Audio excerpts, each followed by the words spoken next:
আমাদের দেশে প্রায় 18% মানুষ কোনো না কোনো মানসিক রোগে ভুগছে, তার মধ্যে বিষণ্ণতা বা ডিপ্রেশন অন্যতম।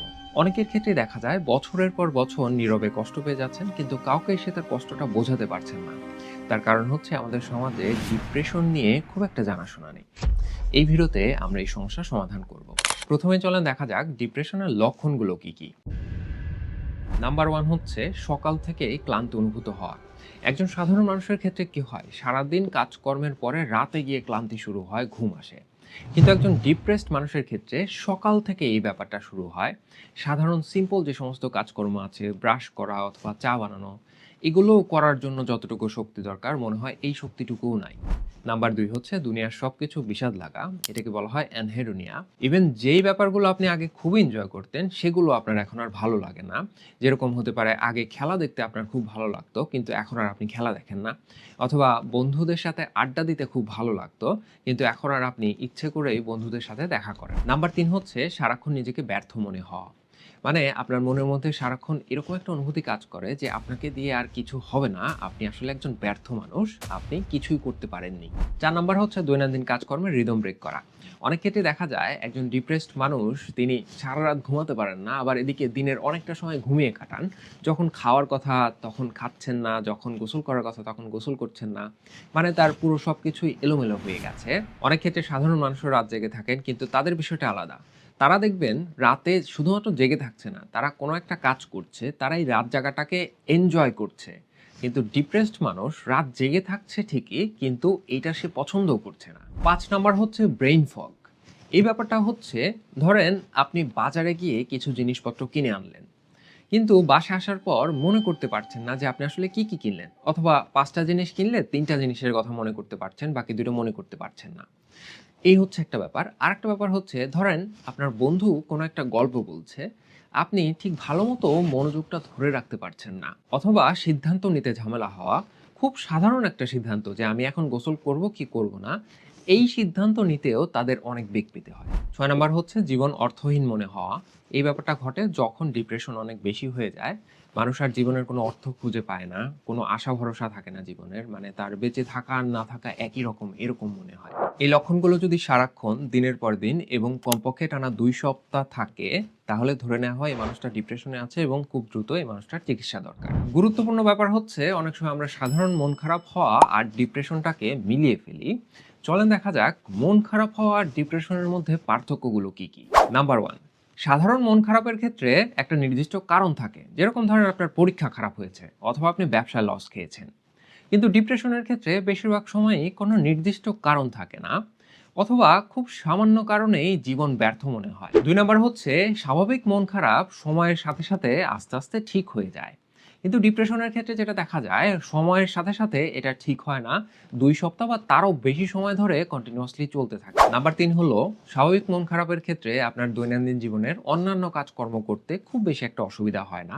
আপনার অফিসের বস কোনো কারণে আপনার সাথে ঝামেলা করলো বা আপনাদের কথা কাটাকাটি হলো, এরকম হয় না যে আপনি সারাদিন আর অফিসের কোনো কাজকর্মই করতে পারছেন না বা খেতে পারছেন না। বা এরকমটা যদি কিছুটা হয়ও, দেখা যায় যে পরের দিন ঠিক হয়ে যাচ্ছে বা তারপরের দিন ঠিক হয়ে যাচ্ছে। কিন্তু ডিপ্রেশনের ক্ষেত্রে যেটা হয়, দৈনন্দিন জীবনের অন্যান্য কাজকর্ম ভালোমতো করা যায় না। দেখা যায় এই ব্যাপারগুলি খুবই কষ্টকর হয়ে দাঁড়ায়। বাবা-মা বা পরিবারের অন্যদের সাথে কথাবার্তা বলতেও খুব কষ্ট হয়, বা বন্ধুদের সাথে দেখা করতে ইচ্ছা করে না, কারো সাথে যোগাযোগ রাখতে ইচ্ছা করে না। ৪ নাম্বার বিষয়টা হচ্ছে একজন সাধারণ মানুষের ক্ষেত্রে জীবনে কোনো একটা খারাপ কিছু ঘটলেও তার আত্মবিশ্বাস একেবারে ভেঙে পড়ে না, বা অল্প কিছুটা সময়ের জন্য তার আত্মবিশ্বাস চলে যায়, এরপর আবার ধীরে ধীরে সেটা ফেরত চলে আসে। একটা সাধারণ এক্সাম্পল হচ্ছে, ধরেন আপনি একজন এইচএসসি পরীক্ষার্থী, আপনার একটা পরীক্ষা খারাপ হয়ে গেছে। তো পরীক্ষা খারাপ হওয়ার কারণে তো আপনার মন খারাপ হবেই। সেটা কতক্ষণ থাকবে? ২ ঘন্টা, ৪ ঘন্টা, ১ দিন, ২ দিন। এরপরে কিন্তু এই জিনিসটা হালকা হয়ে আসতে শুরু করবে এবং আপনি একটা সময় পরে চিন্তা করবেন যে এই ব্যাপারটা থেকে কিভাবে বেরিয়ে আসা যায়। কিন্তু একটা ডিপ্রেসড মানুষের ক্ষেত্রে কোনো একটা ঘটনা ঘটলে তার শুধু এরকমই মনে হয় যে তার জীবনে আর কোনো আশা ভরসা নেই, তাকে দিয়ে আর কিছুই হবে না। এখন আসলে দেখা যাক ডিপ্রেশন বা মন খারাপের রোগ আসলে কেন হয়। ধরেন আপনি একটা টক্সিক রিলেশনশিপে আছেন। এটা হতে পারে আপনার পার্টনারের সাথে, বাবা-মার সাথে, অথবা আপনার অফিসের বসের সাথে। এই রিলেশনশিপ যখন কন্টিনিউয়াসলি চলতে থাকে আপনার জীবনে, আপনি কন্টিনিউয়াসলি এটা থেকে কষ্ট পেতে থাকেন, তখন ব্রেইন মনে করে আচ্ছা একে বাঁচানো যায় কিভাবে? তখন ব্রেইন আপনাকে বাঁচানোর জন্য আপনাকে মানসিকভাবে অবশ করে দেয় বা নাম করে দেয়। মানে আপনাকে অনুভূতি শূন্য করে দেয়, যেন এই টক্সিক রিলেশনশিপের যে খারাপ বিষয়টা আপনাকে কষ্ট দিচ্ছে সেটা আপনাকে আর দিতে না পারে। কিন্তু সমস্যা হচ্ছে এই যে আপনি মানসিকভাবে নাম হয়ে গেলেন, আপনার কষ্ট পাওয়ার যে ব্যাপার সেটা কমে গেল। কিন্তু আপনার সুখ, আনন্দ, সম্পর্ক, মোটিভেশন এই সবকিছুই কিন্তু নাম হয়ে গেল। আর এখান থেকেই ডিপ্রেশনের শুরু। শুধুমাত্র টক্সিক রিলেশনশিপ না, জীবনে কোনো একটা বড় আঘাত পাওয়া অথবা পরিবারের কারো চলে যাওয়া অথবা ব্যবসায় বড় একটা লস খাওয়া, যার একটা দীর্ঘমেয়াদী প্রভাব আপনার জীবনে পড়ে যায় এবং আপনি কন্টিনিউয়াসলি কষ্ট পেতে থাকেন, সেই সব ক্ষেত্রেও ব্রেন ডিপ্রেশনের আশ্রয় নিতে পারে। এছাড়া হিডেন ট্রমার কারণে ডিপ্রেশন হতে পারে। ধরেন ছোটবেলায় কারো জীবনে কোনো একটা খারাপ ঘটনা ঘটলো এবং সেটা তার মানসিক স্বাস্থ্যে বড় একটা প্রভাব ফেললো। সেই ক্ষেত্রে এই মানুষটা বড় হওয়ার পরে ডিপ্রেশনে পড়তে পারে। আপনারা লিঙ্কিন পার্কের ভোকালিস্ট চেস্টার বেনিংটনের নাম শুনে থাকবেন। খুব ছোটবেলায় উনি মানসিক এবং শারীরিক নির্যাতনের শিকার হয়েছিলেন এবং সেটা তার মানসিক স্বাস্থ্যের উপর খুব বড় একটা প্রভাব ফেলে। যার জন্য উনি বড় হওয়ার পরে অনেকটা সময় ধরে ডিপ্রেশন, অ্যাংজাইটি এবং মাদকাসক্তির সাথে যুদ্ধ করেছেন। তবে আশার খবর হচ্ছে ডিপ্রেশন নিজে নিজেই ভালো করে ফেলা যায়। তবে যাদের ক্ষেত্রে ডিপ্রেশনটা একটু বেশি হয়ে গেছে, একটু বেশি গাঢ় হয়ে গেছে, তাদের ক্ষেত্রে নিজে নিজে যদি ভালো করা না যায়, সেক্ষেত্রে একজন মনোরোগ বিশেষজ্ঞের সাথে পরামর্শ করলে এবং সেই অনুযায়ী চলাফেরা করলে ভালো হয়ে যাবে। এখন আসেন দেখা যাক নিজে নিজে কিভাবে ডিপ্রেশন ভালো করা সম্ভব। নাম্বার 1 হচ্ছে কাজকর্মগুলো একটা নিয়মের মধ্যে নিয়ে আসতে হবে। দেখেন, ডিপ্রেশনের সাথে যুদ্ধ করা মানে হচ্ছে আপনি নিজেই নিজের ব্রেনের সাথে যুদ্ধ করবেন। আপনার কেন গোসল করতে ইচ্ছা করে না বা কেন একটা কাজ করতে ইচ্ছা করে না? কারণ আপনার ব্রেইন আপনাকে অলসতার অনুভূতি দেয় এবং আপনার মধ্যে এই অনুভূতি সৃষ্টি করে যে এই কাজটা আমার করতে ভালো লাগবে না। কিন্তু আপনার স্বাভাবিক দৈনন্দিন জীবনের কাজকর্মই যদি আপনি একটা নির্দিষ্ট টাইম আপনি ঠিক করে করেন, তখন যেটা হবে আপনি আপনার ব্রেইনকে সিগন্যাল দিচ্ছেন যে আমি আমার জীবনে কি করব সেটা তুমি ঠিক করবা না, আমি ঠিক করব। নাম্বার 2 হচ্ছে 5 মিনিটস রুল। দেখেন, আপনার যে কাজগুলো করতে ভালো লাগে না, সেইটার মানে হচ্ছে ব্রেইন আপনাকে ওই কাজগুলো করতে ডিমোটিভেট করে বা অনুৎসাহিত করে। মানে আপনাকে অলসতার অনুভূতি দেয় অথবা আপনাকে এমনভাবে বোঝায় যে এটা করতে ভালো লাগবে না। তো এই সময়ে আপনার ব্রেইনের সাথে নেগোশিয়েট করতে হবে এবং সেই নেগোশিয়েশন আপনি করবেন হচ্ছে 5 মিনিটস রুল দিয়ে। যেমন ধরেন, আপনার আজকে ঘর ঝাড়ু দিতে হবে। এখন ব্রেইন আপনাকে বলছে যে এইটা করা ভালো হবে না, এইটা করো না, আপনার অলস একটা অনুভূতি আসছে ভেতর থেকে। তখন আপনি ব্রেইনের সাথে বলবেন যে আমি ৫ মিনিটের জন্য এই কাজটা করব। পুরাটাও না, অর্ধেকও না, ৪ ভাগের ১ ভাগও না। ৫ মিনিটে যতটুকু করা যায় অতটুকু করব। তো এই যে ৫ মিনিটের কথা ব্রেইনকে বলবেন, ব্রেইন তখন সহজে রাজি হবে যে ৫ মিনিট করতে আর কি। আপনি যখন এই ৫ মিনিট করে ফেলবেন, তখন দেখবেন এই কাজটা করতে আর আপনার অত বেশি অলস লাগছে না বা অত বেশি খারাপ লাগছে না। নাম্বার ৩ হচ্ছে ছোট, ছোট সফলতা তৈরি করতে হবে। আমাদের ব্রেনের একটা বেসিক রুল হচ্ছে, যেই কাজ আপনাকে সফলতা দিচ্ছে, ব্রেন আপনাকে ওই কাজ করতে মোটিভেট করবে। ধরেন একজনের রোল ছিল ৫০, হঠাৎ করে তার রোল হয়ে গেল ৫। তো সে এত বেশি খুশি হলো যে সে চায় তার রোলটা আরো কমিয়ে আনতে। মানে ব্রেইন তাকে আরো মোটিভেট করে যে ঠিক আছে, তুমি তাহলে আরো পড়াশোনা করো, তুমি আরো ভালো করবা। এটা হচ্ছে একটা বেসিক রুল ব্রেনের। তো এই ব্যাপারটা আপনাকে কাজে লাগাতে হবে। কিভাবে করবেন? দেখেন, আপনি যদি বড় একটা টার্গেট নেন এবং সেটা করতে না পারেন, তাহলে কিন্তু উল্টো ঘটনা ঘটবে। যেরকম ধরেন, আপনার বন্ধু ২০ টা করে পুশ আপ দিতে পারে প্রতিদিন।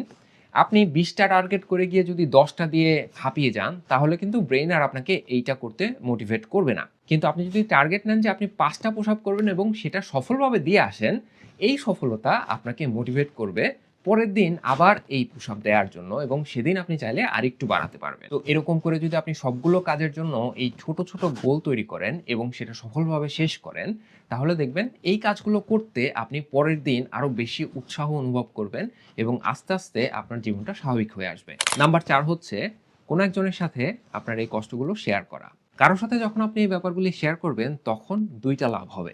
প্রথমত হচ্ছে, আমরা যখন আমাদের মনের কষ্ট বা চাপের কথা কাউকে বলি, তখন আমাদের ব্রেইনের অ্যামিগডালা কিছুটা শান্ত হয়।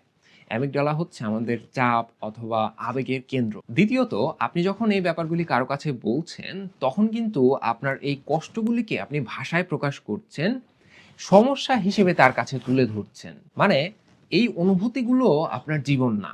এগুলো হচ্ছে আপনার জীবনের একটা সমস্যা। এই যে ব্যাপারটা, এই সিগন্যাল ব্রেনেও চলে যাবে। ব্রেনও এটা বিশ্বাস করতে শুরু করবে যে এগুলো হচ্ছে আমাদের জীবনের একটা সমস্যা। তার মানে এই সমস্যা থেকে আমাদের বের হয়ে আসার চেষ্টা করতে হবে। ৫ নাম্বার হচ্ছে রেগুলার ব্যায়াম করা। এই ব্যাপারটা খুবই গুরুত্বপূর্ণ। ডিপ্রেশনে মানুষের শরীরে ভালো লাগার যে হরমোনগুলো আছে সেগুলোর প্রোডাকশন কমে যায়। ব্যায়াম করলে এই প্রোডাকশনগুলো আবার নতুন করে তৈরি হওয়া শুরু করে। সমস্যা হচ্ছে ব্যায়াম করার আগ্রহ পাওয়া যায় না বা অলসতা অনুভব হয়।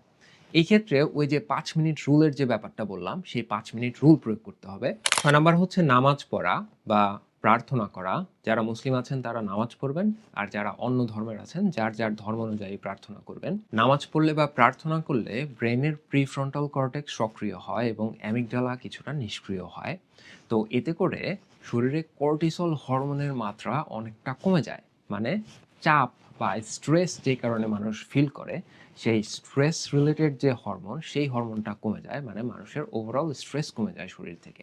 ৭ নাম্বার হচ্ছে মেডিটেশন বা ইয়োগা করা। মেডিটেশন করাটা খুবই সহজ। YouTube এ অনেক ভিডিও পাবেন। জাস্ট মেডিটেশন ফর ডিপ্রেশন লিখে সার্চ করলে অথবা বাংলায় লিখে সার্চ করলেও অনেক ভিডিও এসে পড়বে। আপনি জাস্ট সেই ভিডিওটা শুনবেন, ওরা যা করতে বলে সেটা করবেন, এতেই হবে।